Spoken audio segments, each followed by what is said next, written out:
We now move on to the concluding panel discussion of the day on call for a robust monitoring and evaluation system for CSR projects. For this, I welcome our moderator for the session, Dr. Anantharaman Subramaniyan, Vice President, Head of Strategy, Sustainability CSR at Siemens Limited, Executive Coach and Mentor.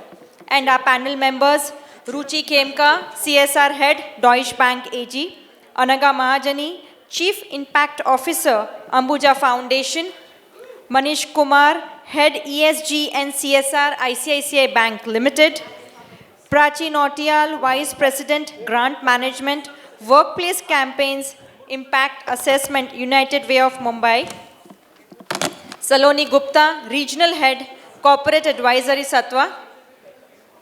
Can we have a round of applause?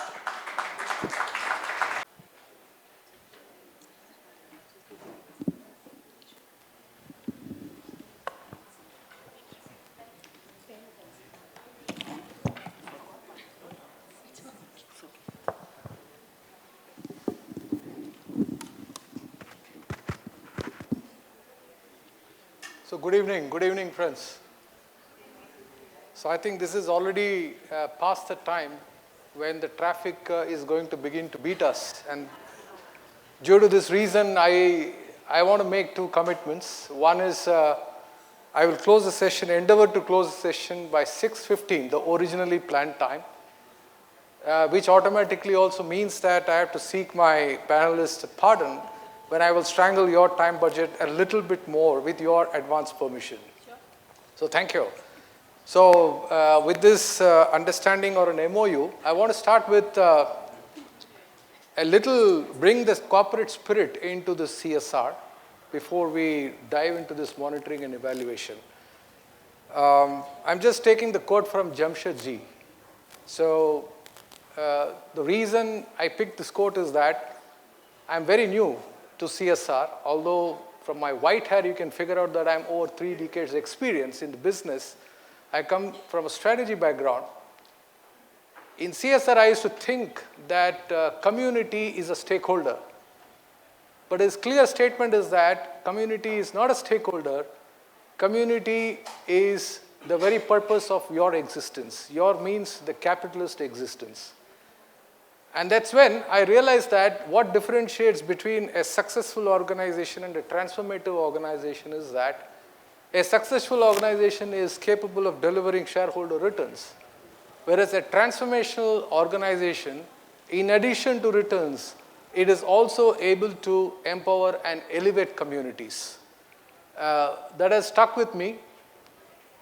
And there is one perspective of CSR and corporate which I want to bring in here on top of what has already been eloquently covered by both Aloka and also as Dr.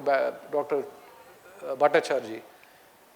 The aspect is this: by the research of SDG, India requires to spend about 13% of our GDP on social sector. And with this wonderful act of, the mandatory act of Section 135, we are now today at something like 8 to 8.5%. Different papers say different value. And that leaves a gap of 5%. And 5% of our today's GDP is roughly $200 billion. And that's about 18 lakh crores. And there is still a lot that needs to happen in the social sector.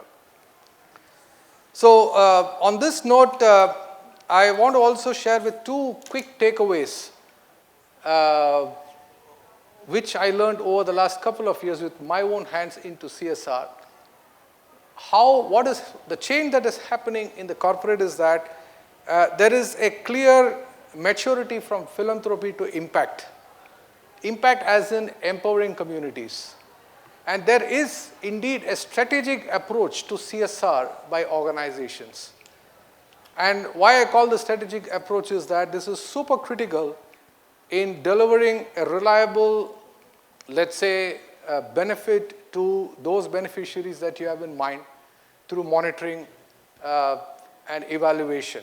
So monitoring and evaluation as a tool is super critical to deliver. And it is also a strategic tool for an important element called scaling. So it is impossible for a large organization to scale without a system where there are feedback loops that is back going into your design of the organization. And therefore, monitoring and implementation, monitoring and evaluation is a very powerful tool for scaling. So I'm very honored actually to have some of the best brains into CSR. And Shruti has given me a very easy job actually. The job I have is just ask questions and you have to provide the answers. So on this note then, let me dive into this theme, and I want to also close with one remark that this is a beautiful segue from the earlier session. The earlier session was all about identifying risks and then mitigating risks, different kinds of risk, implementation risk to reputational risk. Now we double click into monitoring and evaluation. So first I want to turn to Ruchi. So Ruchi is the head of CSR at Deutsche Bank, and she works on themes, namely the education, which not only includes the gender diversity, but also with the inclusion of LGBTQ plus community. So I want you all to give her one big hand for that kind of an inclusion in the true spirit. And she also works on environment with 6 programs under this belt. And I want to dive into the first question, which is the community-owned project, Ruchi, and which is close to my heart and perhaps closer to your heart as well. Now, the question I have is that how do we say communities are now empowered? I want you to take this theme, anchor this theme to explain how you monitor this community development in your context.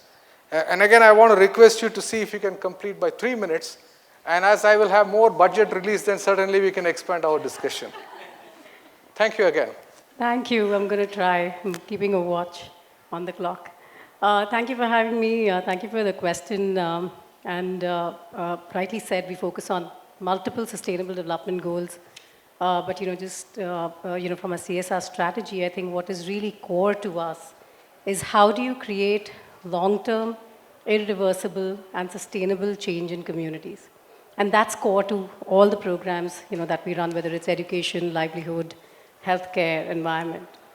Now, coming to particularly on the community-owned projects, I think they work far more effectively in the areas of environment, agriculture, and community development at large.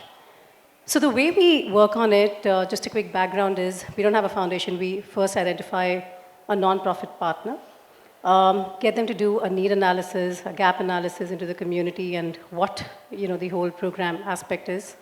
And like Dr. Chatterjee said, does the community even need that initiative, or are you just, because we have this 36,000 crore check lying with us, we just want to give out and dole out community money, but is there even a need? And if there is a need, what is it that the community is willing to put into it, right? So how do they engage as well? So I think a model is very clear.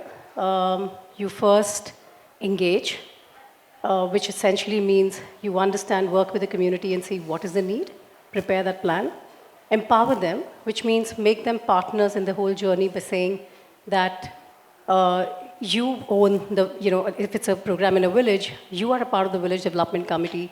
You tell us what you want in the village, and you draw that plan out for yourself instead of me telling you that, well, you could benefit from water or light or any other thing. Then you execute the program, not just through the NGO and them going and doing something, but in 2 ways. One, shramdan with the community. They come and actually do voluntary labor wherever there's a community development project. Let's say if it's trenching or nala, whatever, we do extensive work on water. And the second way is by co-funding the project, through blended finance, to say that if there is a need of a certain water project to be delivered, how is the community also partaking into that by co-funding it? And it's not just a complete donor funding. What also comes before that is there a government scheme that exists that can part fund that? So if a drip irrigation is going to cost 25,000 rupees, if there's a government scheme, how do you tap into that and ensure there's access to that? How much is the, will the farmer put in, and then, we come in and do that. Now, while all of this, and I've eaten up 2 minutes into this background, I think the key is while you execute, what are you monitoring? Just quick example, right? We run this project with Swadesh Foundation. And the KPIs are set right up front in the beginning of the project to say, based on the need and the gap analysis that is done with enough and more, mid-cycle checks and where we're going. But simply put, in the first year, we're developing dream villages, what they call dream villages as a Swadesh model over the next 3 years. Very clearly put in the first year, the need is water, basic drinking water or water for domestic use, and water for agriculture, because that solves for nearly 90% of their issues that they're facing anyway. Women don't have to walk kilometers or hours to fetch water, to drink or for their cattle, which leaves them enough time to go and do additional livelihood. And on agriculture, there is less migration. There is a reverse migration that we're now seeing in the villages where we are working for these people to come back and do a second or a third crop, which was never a possibility earlier because of the paucity of water. So I'm just going to pause there. I think multiple monitoring mechanisms, including qualitative, quantitative, that have been put in place to see what is the impact, what's really happening on the ground. Enough qualitative metrics that, we often overlook a lot of times as CSR heads, but it's really important to say, is the quality of life getting better? They aren't getting neck or, backaches due to carrying that water on their heads for kilometers together. So a very robust metrics in place as well from a monitoring perspective, but numbers tell you all. Thank you, Ruchi, for first on the timing and also for echoing what we heard from the fireside chat session from Dr. Anand Bang, that he beautifully said that the agencies were very happy that they discovered a problem, which is sickle cell anemia, whereas the villagers said that, no, that's actually not our problem. So the big takeaway is that you engage and you prepare and then find a way to finance and also co-finance with the help of government. So thanks for this input. And the water as the centerpiece of the solution, it's created a possibility for the third crop, right, which is a great finding. Now, maybe you have to pick your mic again for the next question, which I want to direct it to you. This goes into the values of Deutsche Bank to be environmentally centered. I recently happened to interact with your global head of sustainability and very amazed to see that one of the filters that Deutsche Bank employs in the evaluation of all their assets and loan book is whether that project is fitting or how well it is fitting into 1.5 degrees global warming scenario. And I suddenly found when I read through your literatures that you do a very novel project, at least the name looked novel to me, which is called Climate Smart Agriculture. And I want to understand more about this. So can you double click into this and also use this to explain how you do the evaluation of this impact of this project? Sure. So that's actually one of my other favorite projects. But just to quickly, for the background, we work with Center for Microfinance in Rajasthan, wherein this is across 40 villages with about 4,000 women, women farmers only. Rajasthan, as we all know, is, the water is depleted to multiple hundreds of feet already. The idea here is to form these women into self-help groups and then to actually give them and build capacity onto climate-resilient farming practices. Now, this is a 3-year project that we're just about exiting, and that'll just tell you the monitoring process as well. In the first year, and again, while this is a blended finance project, the women are also supposed to co-fund the entire project. There is nothing philanthropic about it. These self-help group and the women come together. The NGO on the ground actually builds capacity and tells them on adopting climate-smart agricultural practices, whether it's water and soil conservation, use of organic manure. How does that happen? You set up a biogas plant, and again, it's a co-funding from government, themselves, and Deutsche Bank, so it's a 3-way funding. Basically, how do you use more micro-irrigation practices and natural resources to grow your crop? Now, what happens as a result of that in the first year, right? Obviously, KPIs are set, so I'm not repeating that. What you monitor at the end of 1 year is that each of these women is growing more groundnut or more crop than they were before. Of course, the second and the third crop as a result of multiple other interventions that we've done, use of better slurry and better fertilizers, which are natural. So in the first year, we knew when we monitored and said, oh, there's much more income in hand of these women, but there's also much more crop. So in the second year, what we did is set up an FPC, a farmer producer company, which is completely owned by these women. They source from women farmers. It's run by women as well in Rajasthan. And in Rajasthan, you can imagine it's breaking and shattering, a lot of patriarchy. So it's now, in the second year, we started procuring a lot of this groundnut and other material to extract oil out of that. And in the third year, we said we need to take this to proper market and set up retail stores. Now, where is the evaluation? Well, one, very simply put, numbers, right? This FPC now is nearly breaking even in the second year of its existence already, with barely a little bit of operational cost that is needed from Deutsche Bank to just cover their costs, and the next year it'll be fully, independently running. Secondly, it's now reaching the market, and of course, we'll see what the sales are like. We've just, set that out. But just coming quickly in a minute as well on how are we evaluating all of this. And I think somebody in the earlier panel also spoke about this, but one, we do a monthly, just basic financial utilization understanding on all of our projects. That's just financial. On a quarterly basis, we get our NGOs to actually report to us on the classic input, output, outcome, impact metrics at where we are on the project. There are obviously audits that we do annually and impact assessment, not just the mandatory ones, but beyond that, with a focus on SROI and what we're doing. And on an overall basis, our employees are very closely monitoring the project on the ground. So last year we had 40% of our employees who volunteered into our projects, which means they've been on the ground, working together with the community on actual and real community needs and capacity building, and not just painting schools and colleges that are already painted. Thanks, Ruchi. So there are two takeaways. One is that nature-based farming can break even in 3 years' time. I have not seen many projects also business-wise which reaches break even in the third year or even earlier. And also the second interesting part is that in the evaluation scheme of things, both your partners as well as employees are involved, and that's quite regular. So thank you very much. So on this note then, friends, then I want to shift to the next thematic area and also pick it up for the evaluation.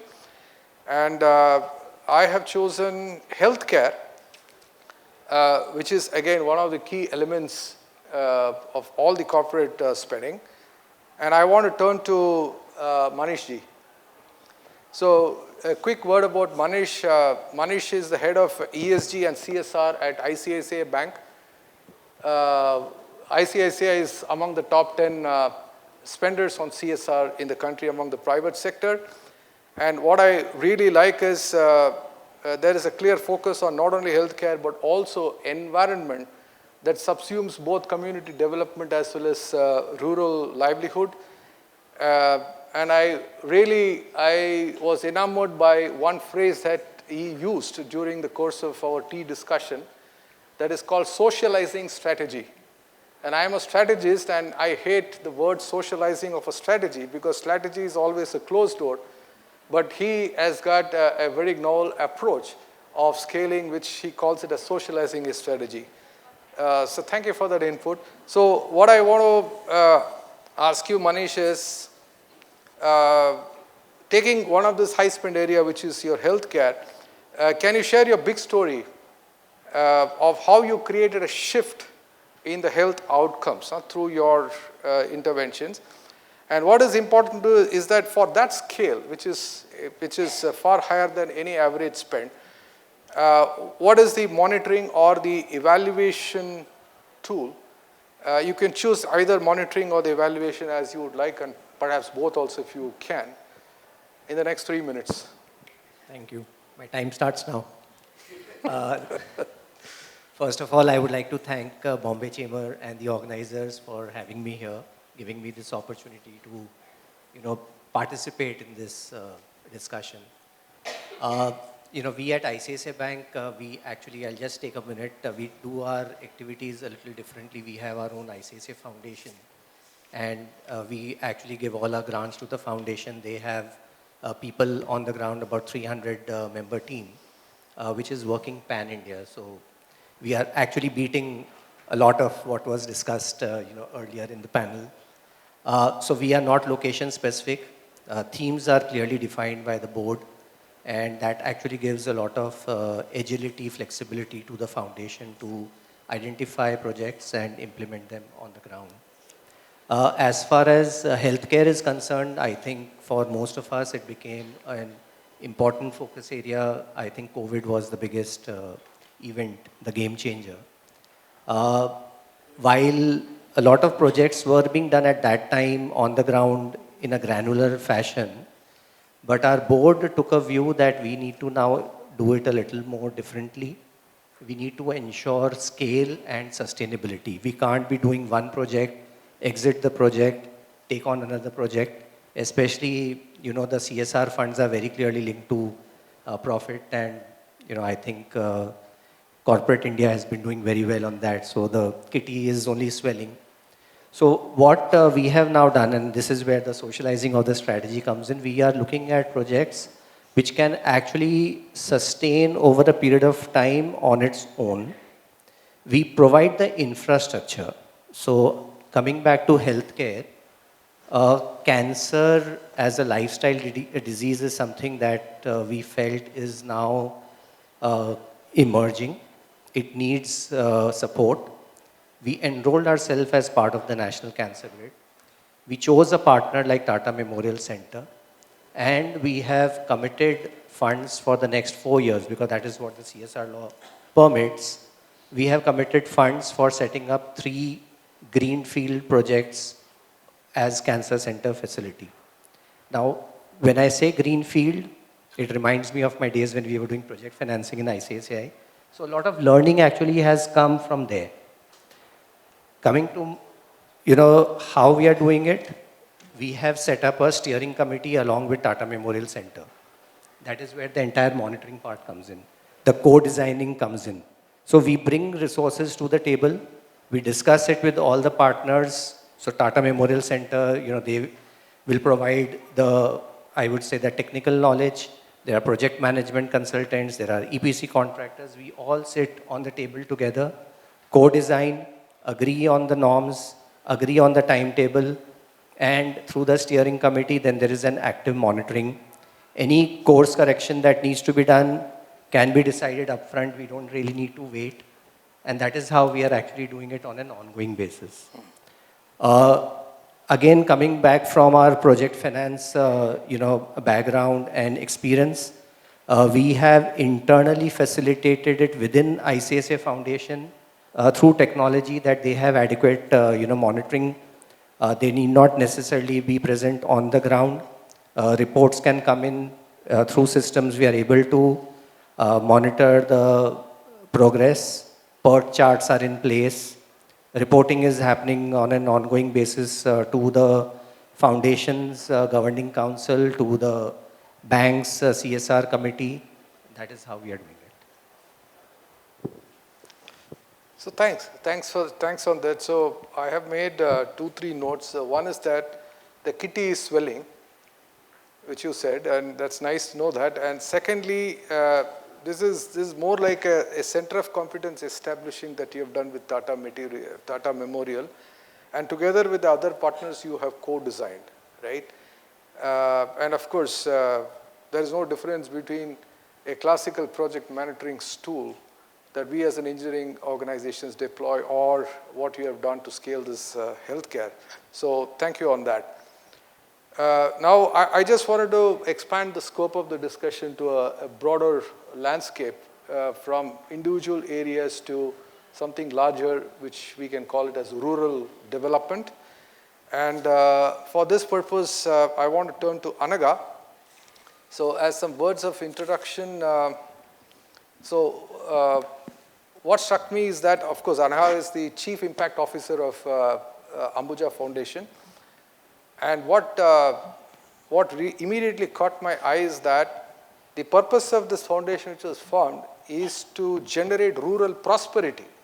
It's not rural subsistence of anything of that kind. It's about prosperity. And you work on 6 thematics: education, skill, and through all the way up to water. And what I also found very interesting in your work is fostering strong partnership convergence. Not only foundations, of course, that also includes large foundations, but also corporates like HDFC Banks or Hinduja.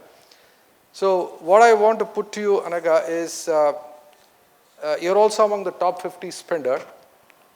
And I have not come across any organization with such a broader stated objective on prosperity that I said.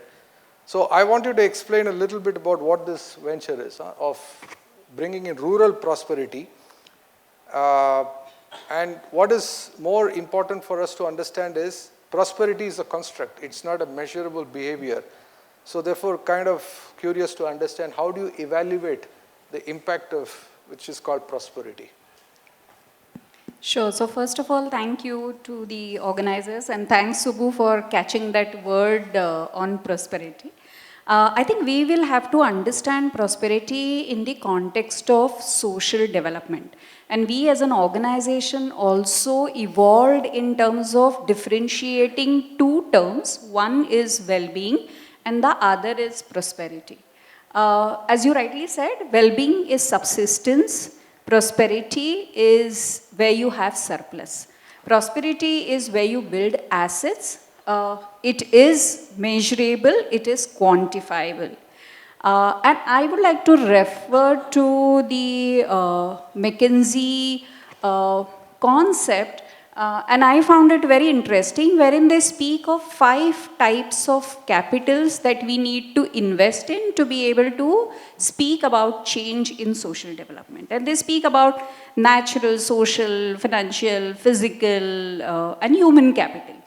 I think the point here is to be able to understand the entire value chain of anything that we do and to be able to take care of building assets in the domain of all these 5 capitals. And here, to be more specific, let me take one example of, someone mentioned FPC in the earlier discussion and you mentioned exit. So this is an example from Gujarat, wherein we promoted a farmer-producer company, which was about, I would say, 9 years back. This is among the 14 farmer-producer companies that Ambuja Foundation has promoted pan-India. This foundation, we supported them for first initial 4 years to be able to set the governance, the management, the business proposition in place. Last 5 years, we have not invested a single penny in this FPC. It has huge member list. Farmers are the members out there. Last year, they were able to give 300% dividend to the farmers. This is a local group. Now, for us, this means prosperity. Why? Particularly, the ownership is on a local community-based organization. Who built the business is the people. The farmers built the business. When we started off, we had only one source of revenue for them. Today, they are in 5 different domains which are explored by them. It's all to do with agriculture and agriculture allied. But it's their decision and also their decision to give back the dividend to the local members. For me, for us, this is prosperity, wherein you define the terms of development for yourself. And how do we evaluate? Honestly, we should not. We can evaluate or we can understand the impact from our own perspective, saying what did we do and what it escalated in terms. Now, if at all the impact assessment has to happen, it has to happen from the perspective of those farmers. They will decide the indicators of change that they have experienced. So I think that's one example, and I feel this whole aspect of exit is critically important, and Abhijit from Axis Bank also mentioned about it. Somewhere along the line, it would threaten us, but it only means change of role that we play in particular organization. It doesn't mean we are absolutely redundant in that space. So, you know, it's a brave statement for an organization to say that we don't provide any inputs unless and until they ask for. So I'm slowly tending to surmise it this way, that the 300% returns that you were speaking is possible not in spite of lack of evaluation, possibly due to lack of evaluation. So the moral of the story for me is that it is not required to evaluate in a classical way, right? And this is a big takeaway. So thank you very much, Anagha. Now, with these thematic areas, what we have seen, we can now shift gears and move to the systemic aspect. Now, when it comes to the systems, maybe we can start with the design. It was also slightly dealt in the prior session, but maybe I will want to pose one question on that. And for this, I want to turn to Prachi. So Prachi is a Vice President, Grant Management, Impact Assessment, Workplace Campaigns at United Way, Mumbai. You have also work on the 5 thematic areas, broadly overlapping with many of the other panelists. And what is interesting is you do comprehensive CSR projects, grant management, and also direct program implementation. You work with over 250 plus companies and a 200 roughly crore portfolio. And what I found very interesting reading your work is you have a very fantastic model, which is design, implement, and measure framework, and also strong governance. So with this knowledge, what I want to ask you is, like all technology products, which I know from my experience, that 80% of the value, be it functional value or sustainable value, it is locked in the face of design. And I do imagine by extension that this is also true for social projects, CSR projects. So I want to ask you, what does it mean by saying that a project is well designed, responsibly designed from the beginning, and a project is designed for impact? And how do you use the evidences of what comes during implementation to inform back your design, a kind of a feedback loop? So maybe I've thrown a barrage of questions to you. Maybe you can choose to cover which one appropriate. Thanks, Subbu. And I'll start with thanking the organizers and very good evening to everyone. We're at the fag end of the day, and I'm going to keep my piece a little short. Subbu, I'm going to just take one step back from Anagha's point and your summary of it, and then I'll come back to design. And the summary that you shared is that, is it because the 300% growth is they did well, or is it because your evaluation was great? I just sort of come from the sector standpoint, and I'll say it perhaps wasn't evaluation. It was participatory work on monitoring. And that's the concurrence that, you know, when a team is doing on the ground for 9 years, and that's the development of trust, which is sort of integrating with the points that were mentioned in the previous panels about building empathy and building trust. Now, with this, I just want to start. I think design, in our experience at United Way, Mumbai, it starts with responsibly beginning what design really is. And it is not about assuming.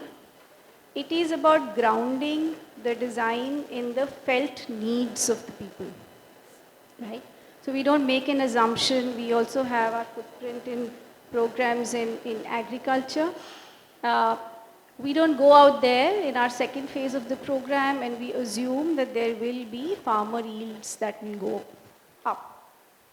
But we model what is going to be that yield. We test what is the health of the soil and water. And what is potentially going to be broadly, if there is a carbon sequestration possibility, what is it likely to be? So at least we are on the, starting on the right ground. As you mentioned, blueprint, if that goes well, you can implement activities brilliantly because this sector has no dearth of great professionals. But if the blueprint hasn't captured all from a design standpoint, then the impact is going to turn out to be shallow. The three things that perhaps at the start of it that are important is to define the problem very, very precisely. And if at that stage we are able to do a good job, and that can be a job of co-creating with the donor, coming from our side as an implementer a lot of the times, then we are making sure that we have identified what is it that we are working towards. The second part of it would be, how do we bring the stakeholders on board? And who are the stakeholders that we are planning to bring on board? And if we are able to bring in, and in a lot of our work, especially because CSR funding should be seen as catalytic funding, somewhere there needs to be convergence and there has to be transfer. And so therefore, the earlier we bring in the government, the non-profit partners, the community in the cycle, then we have the potential for ownership on the project downstream quicker. The third would be to keep the sustainability lens at the start, which means before we begin, what is the thought on exit? And therefore, what is the transfer forward to institutional, partners, if it has to be, to the local government, to the people. So that's the first peg that we start design, and we start it in a very responsible way, having taken a deep look at these three aspects. The second principle of a good design would be, because we are discussing impact, is that impact cannot happen accidentally. And a lot of the times our real challenge when we get onto the ground to work is that we've started the project, and that's our learning as well. And I'm sure a lot of people will resonate with this. We start and then we realize that it can't happen this way. And then we course correct. So we essentially cannot treat impact as an accident. Impact has to be embedded in the program architecture. Now, how do we do that? Yes, we have to create the causal links between the nature of activities that we will do on the ground. We call it in our parlance, we put together a theory of change, or we do a lock frame. So there is a causal connection from the inputs down to what is the outcomes and the impact that we see in line. The second aspect of that is, what is the measurable core goals that we are seeking to achieve from it? And what are the various multifunctional outcomes, I would say? Outcomes of a CSR grant are equally on the financial front. Utilizations are important. What do we do if we are not able to achieve the goal that we had in sight? How do we pivot back? How do we pivot forward? All of those decisions have to be done. Socially, what is the exact measure of the individual gain that we've been able to bring about? Environment, we are in a space where ESG is gaining so much currency. India may not have a specific ESG law, but it's all within the same band of CSR and ESG. And the third is governance. It's very important. We can never let go of that. All of this is therefore falling into why impact needs to be thought through before we are even sitting on the table and getting our design together. And the last of it, which sort of runs through the grain of all the design work, is bring in the evidence. Now, evidence comes in through existing secondary research. It can come in from brilliant CSR programs that have been implemented across the country. Or it could be in phases of programs, we would have done them previously as well, right? So this is what is participatory monitoring really. And what are the learnings that we are getting from all of this? And the last, not the very least, would really be a degree of predictive modeling that we should do. And there are specialists in the sector or there are people, program teams develop those skill sets also to be able to establish some sort of either call it an attribution via an SROI study, or you do a certain predictive planning to say where would this program lead, and take us at the very end.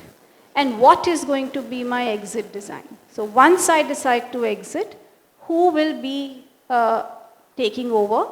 What is the nature of transformation I see at that time?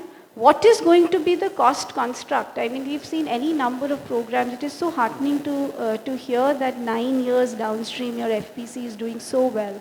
And Ruchi mentioned about 3 years downstream. I think this is one of the sectors where it is most fragile. FPCs come up very well and they collapse also very quickly once the funding, peters out. So I think from that standpoint, what is going to be the cost construct once the exit is, thought through, and who is going to be the final custodian of it? I'll pause with that. So thanks. Practically, you addressed every barrage of questions that I put to you. And I want to thank you also to highlighting a point of Anagha's statements before, which I missed, that the obviation of evaluation is coming due to the building of trust, right? And that's a very nice glue that you provided. And the single largest takeaway for me of the 5 bullets that you mentioned is the fact that it's important to plan an exit strategy in the program design itself. Only then it becomes sustainable, right? And on this note, then what I want to do is I want to pace up the discussions a little bit more. I want to go back to the topic of assessment once again from very different lens. For this, I want to turn to you, Saloni. And Saloni Gupta, she is the regional head of corporate advisory Sattva, and she handles very wide set of stakeholders. UNHI to begin with, all the big names, and also collaborating with Tata Trust, Gates Foundation, Rockefeller Foundations, these mega foundations, and most importantly, center as well as state government. And we heard from Dr. Bang in the previous note that there is nothing called as one government. There are multiple agencies that form the government, and it's not an easy task to manage this complexity. You also, like other panelists, you also work on implementation and also impact tracking and also ecosystem building. So what I want to put to you, Saloni, is that you do end-to-end consultation and also implementation, and we discussed your wider stakeholder engagement. How do you assess some of not the so easily accessible outcomes such as skills or employability or social impacts? So can you provide us what your framework is? Thank you, Subbu, and good evening, everybody. Me being Sattva, I can actually provide a lot of best practices that I see while working with multiple corporates, multiple partners. So a few of the best practices that we've seen that have led to good monitoring systems, and then I'll come to livelihoods as well. I think first one is when we design projects, and I think a lot of the principles Prachi touched upon, but projects are successful when you also embed M&E principles at the start of design itself. I think Abhijit had mentioned in his panel that data collection, data privacy is becoming a huge issue today. How do we actually not address this issue post facto, but look at these principles while designing the project is becoming very important, because a strong M&E can only be delivered if those principles are thought at the start of the project. So when we're designing the project for impact, we also start to design for M&E, and that has led to better M&E systems through the project. I would say the second one is, of course, moving to more results-based monitoring. So I think we've seen in the past few years, a lot of corporates have moved from implementation, only not just implementation-based monitoring, but results-based monitoring. How do you then focus on what is the perception of change in the stakeholders? And that's very, very important, and as much as you can quantify it. The third best practice we've seen is today, sometimes projects can become very, very complex, right? How do you start to then prioritize what to measure? How do you actually focus on the material aspects and how do you prioritize what to measure, monitor, and report? That becomes critical and that leads to more successful M&E. I think fourthly, convergence and in conjecture with all of the relevant stakeholders. So you mentioned ecosystem, and what we've seen is impact is created in an ecosystem. It cannot be created in silos. It cannot just be created only for the community. The government is important and multiple other stakeholders. So how do you also develop M&E systems that enable you to triangulate insights from multiple stakeholders to validate what the impact is and not just from one stakeholder? And finally, I would say M&E is a systemic and gradual process. It's not a one-time process.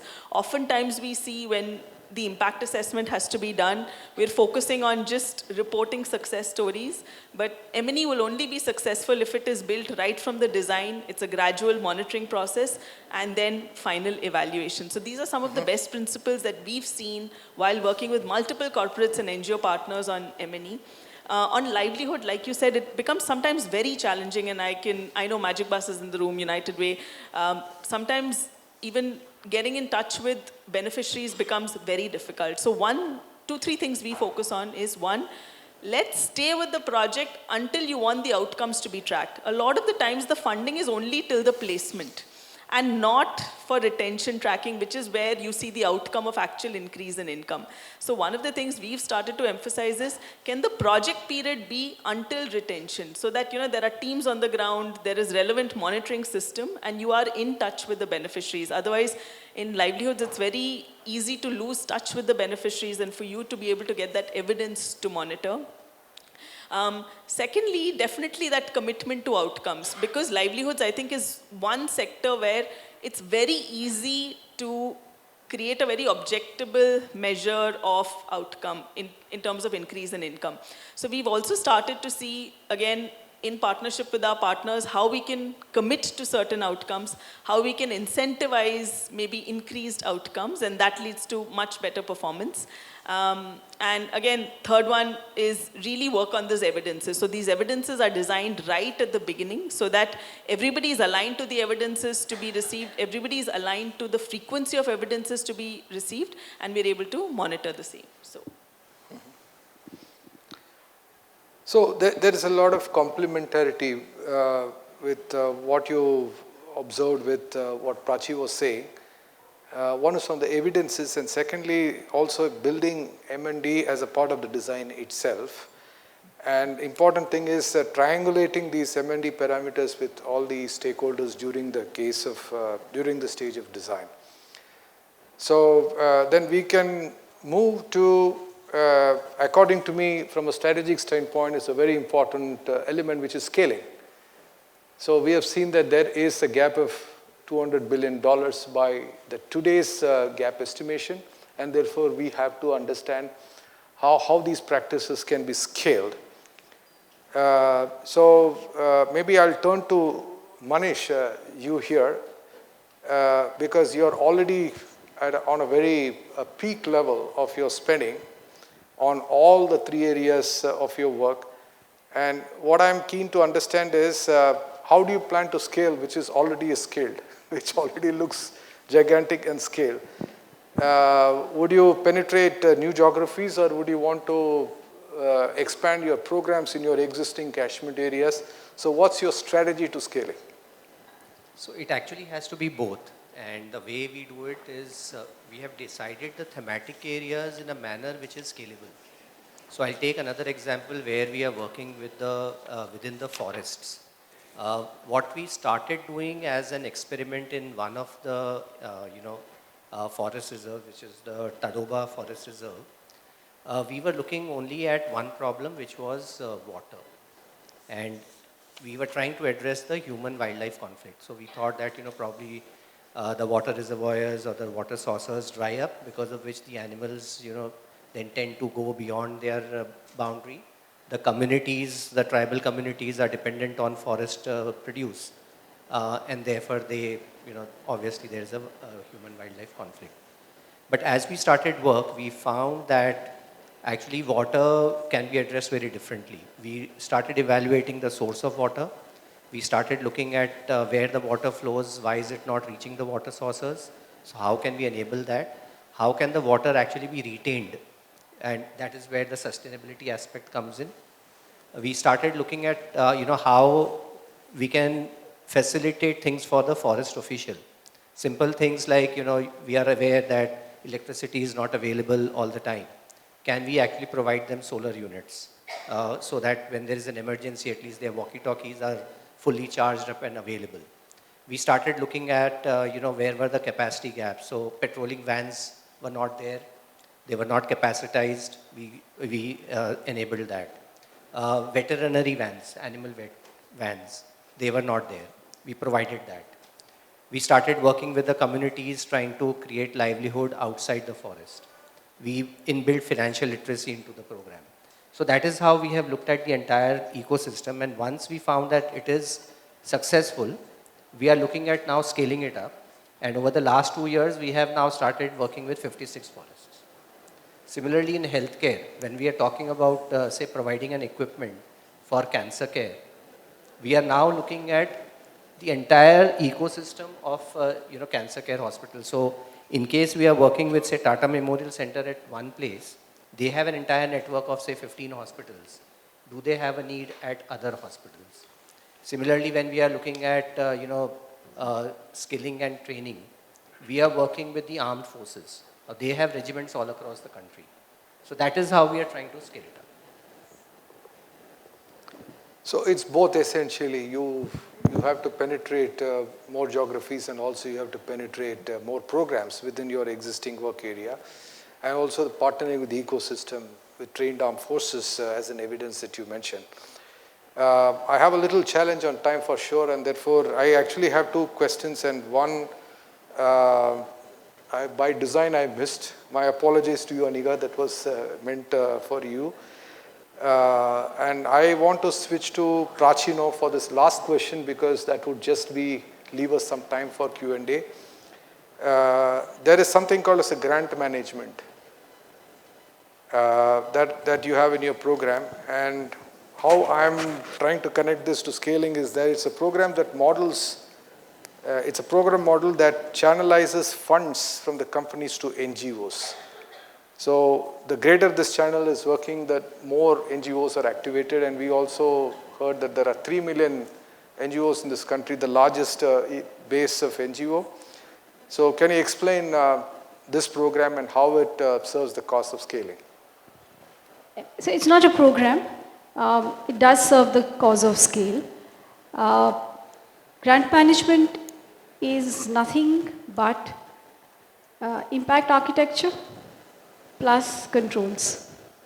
So Plus what? Plus control. Okay. So if you want to visualize what is grant management, and a lot of us grant managers are sitting in this room potentially. Essentially, we've spoken the whole day about impact. And impact is a very key lookout for everyone here. But impact alone will not be able to serve, because we are also working within the system, which has legal requirements. It has compliance, tax implications, it has governance matters to handle. So essentially, grant management is a setup that connects, it's a triangular connection between the donor, the non-profits, as well as the community. And there is an upside for each. For the donor, most importantly, while yes, impact is important, it's equally important to make kosher all the compliances.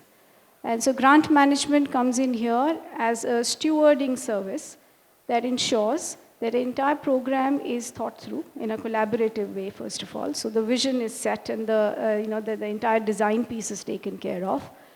And what is additionally required, important is, as you find that the CSR is stepping beyond of the urban centers into the hinterland, where the actual needs of the communities, and that can be so diverse, they are being addressed.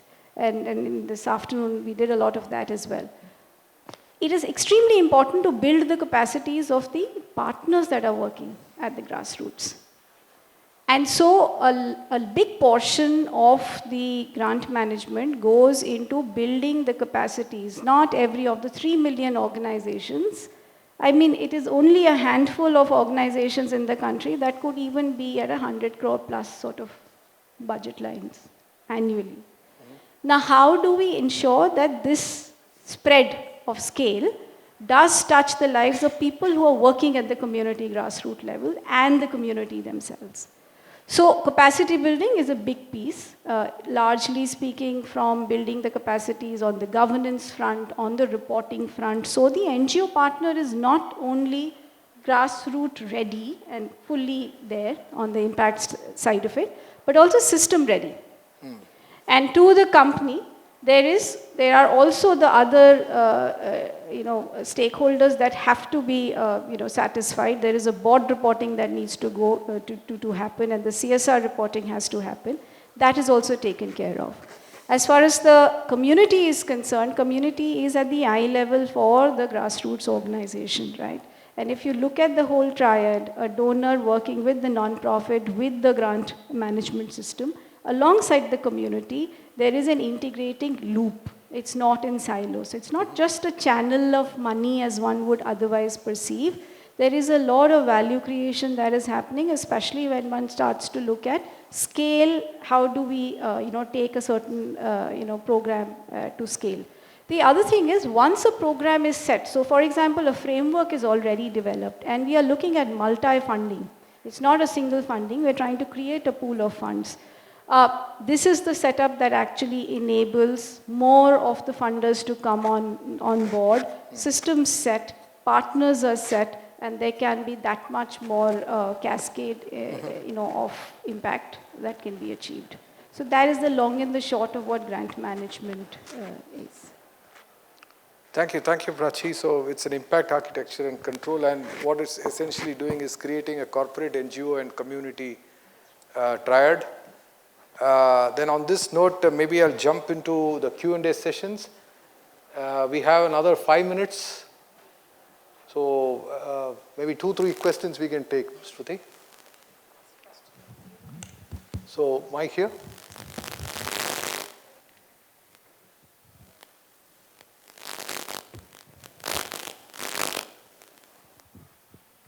Good evening, everyone. I am Pooja Kulkarni from eConnect Knowledge Foundation. Before I jump into the question, I just want to quickly mention it's inspiring to see senior women leaders, just the sight, majority in the panel. So thank you for paving the way forward. My question is that earlier today, Dr. Chatterjee had mentioned how Maharashtra gets 1/3 of the CSR spends, which basically means that there's larger concentration of certain geographical areas where CSR money is mostly received. Through my work overall and focus group discussions that I've had with the community, I've noticed that there's a sense of complacency and also under-reporting by the community. For instance, there are check dams, there's boulder structures, there's a report that talks about how groundwater level has increased. There's decent rainfall, but the community says, nahi hai pani, So how do you sort of factor that into evaluation, where the community says a different story, but the data says a different story? And how do you decide when to stop that, this is the success of the program, let's move to another geographical area? Where do you define that success? I think I've mixed two questions in a way, but I'll leave that for you to answer. Thank you. So anyone of you want to take that? Yeah, okay. Just on the second part, you're right, it's conflicting that there's so much rain, but community says there's no water. Rain does not mean there's a lot of water available. A lot of rain just gets washed away. It also causes a lot of soil erosion. So what the community really needs is benching, terracing, or in a way, tunneling that water into, collecting into reservoirs, or creating aquifers in a way that is genuinely, elevating the groundwater level. So something I've learned, just to keep it short, that a lot of rain does not mean a lot of water availability. It will have to lead to water table with very geological studies that indicate how to do that and then do them technically right. I think I'll just bring in a different perspective than Ruchi. The other side of it is basically the design of your evaluation or impact, assessment is where you kind of build in on the monitoring data. So it's not that one point in time wherein you are going and connecting with the community, but you have something to fall back upon over a period of time, the data that is being collected. And when I say data, it is quantitative data, it is anecdotes and observations, which play a very crucial role. So at that moment, probably community is speaking about no water available, but you don't jump to conclusion basis one interaction that you have had. So it's something to do with the design of evaluation. If I could just add on this point, there are other two aspects as well. One is that when, especially doing an evaluation for a program which is this specialized in nature, there is also the requirement to build in indicators that are agronomic in nature. So typically, taking support from specialists. So when you actually do undertake evaluation and you have the team on the ground and there is a specialist, sort of oversight to it, a lot of the intricacies of the questions as to, let's say a soil access to water, to the cropped area. There is also the other factor. There can be a lot of water. There could still be an agriculture drought, right? And that is still up in the air, which is frankly the reason that makes agriculture the most, risky proposition. And a farmer is the most difficult entity to convince. We jump to possibly the last question. Shruti? Last question. One more question.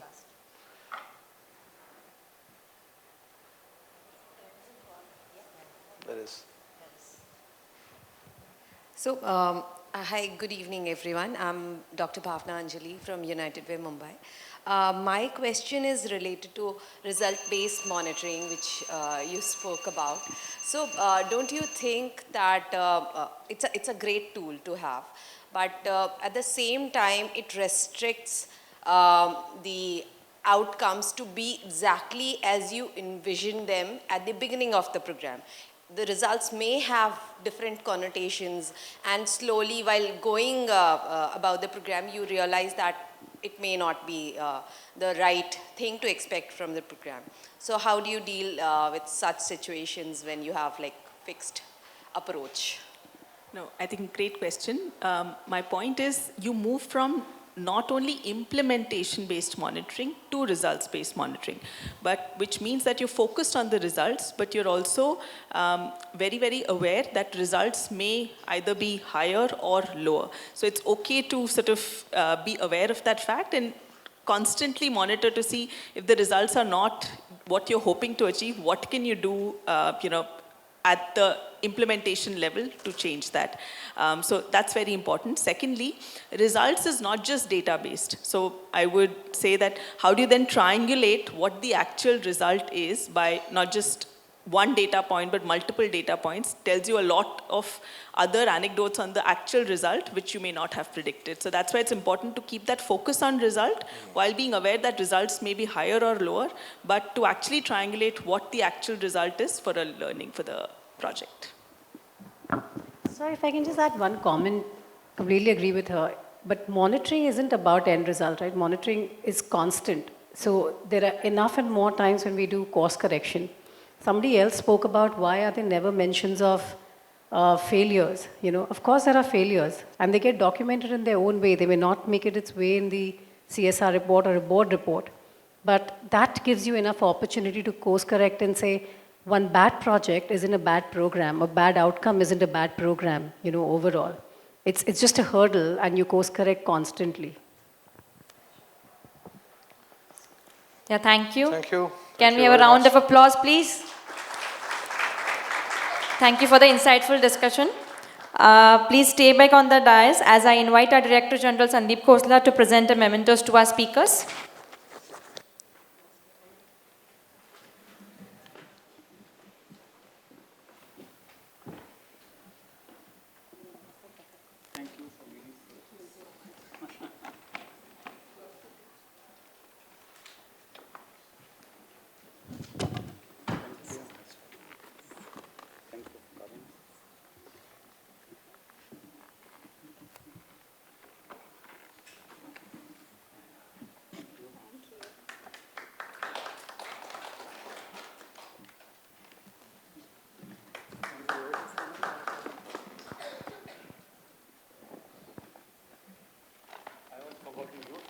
Moderator is the last. Can we have a round of applause, please? Can we have a group photo?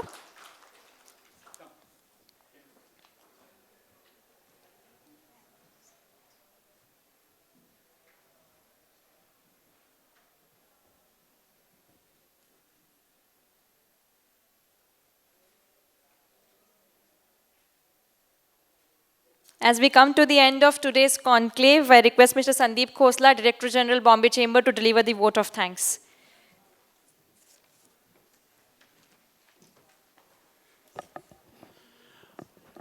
Thanks, Ruchi.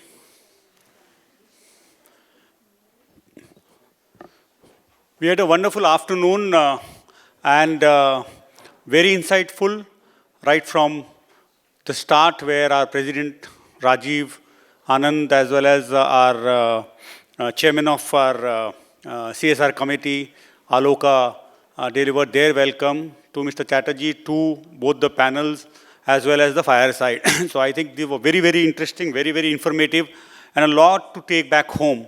Bombay Chamber has been doing this and a lot of other similar conclaves every year. We do roughly 120 events in a year. Right from small roundtables where we call either the regulators or somebody from the ministries to come and discuss a particular point, to large-scale formats like these. Here we do 3 in a day. We did MSME in the morning, CSR now, and at 7:30 we have a very interesting session on tariffs, which is the buzzword right now. So in case any of you is interested, please join us at around 7:15, where we will have another session of on terrace, followed by cocktail dinner. So you're all invited to that.